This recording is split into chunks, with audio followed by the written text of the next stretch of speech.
સંભવિત હીટવેવની આગાહીને લઈને સરકારે બેઠક કરી છે। મુખ્યમંત્રી ભૂપેન્દ્ર પટેલના અધ્યક્ષસ્થાને બેઠકનું આયોજન કરવામાં આવ્યું છે।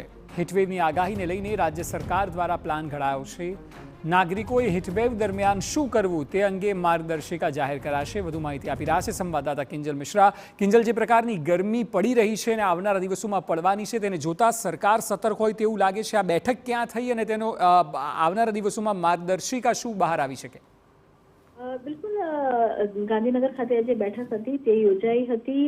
જે રીતની હીટવેવની આગાહી છે તેની માટે થઈ અને જે ઝીરો કેઝ્યુઅલિટી એપ્રોચ ને ધ્યાનમાં રાખી અને બેઠક મુખ્યપ્રધાનના નિવાસ સ્થાને બેઠક હતી તે યોજાઈ હતી। મુખ્યપ્રધાનની અધ્યક્ષતામાં બેઠક યોજાઈ હતી કે જેની અંદર ડિઝાસ્ટર મેનેજમેન્ટમાંથી આલોક પાંડે હતા, તે ઉપસ્થિત રહ્યા હતા। ખાસ કરીને હીટવેવના લડવા સામેનો જે એક્શન પ્લાન છે તે અંગે પણ ચર્ચા કરવામાં આવી હતી અને તેની સાથે જ 8 જે અલગ અલગ વિભાગ હતા, આરોગ્ય, પરિવાર કલ્યાણ વિભાગ, શ્રમ વિભાગ, રોજગાર, પાણી પુરવઠા, શિક્ષણ, પ્રવાસન, ઉર્જા વિભાગોને સાંકળી અને એક્શન પ્લાન છે તે નક્કી કરવામાં આવ્યો છે। તેની સાથે ડોઝ એન્ડ ડોન્ટની માર્ગદર્શિકા છે તે પણ જાહેર કરવામાં આવી છે। ખાસ કરીને હીટ સ્ટ્રોકને ધ્યાનમાં રાખીને દર્દીઓને હોસ્પિટલમાં સ્પેશિયલ બેડ સહિતની જે સુવિધા છે તેની પર પણ ચર્ચા કરાઈ છે।